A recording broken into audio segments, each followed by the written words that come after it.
In this video, we are going to see how we can copy any particular text or a section in Google Docs easily. So let's say that I want to copy all of this section.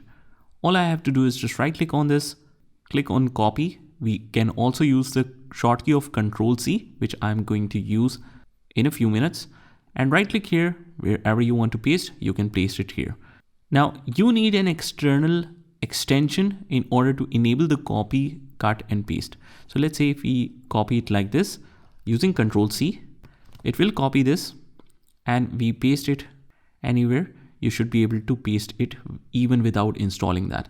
So as you notice, Control-C, Control-V, it perfectly works. You don't need to install it really. But even if you do install it, it is no harm in doing that.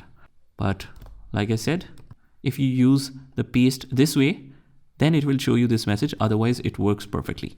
So that's pretty much it, guys. I hope you found this video helpful. And if you did, hit the like button and subscribe to our channel. And I will see you in the next one.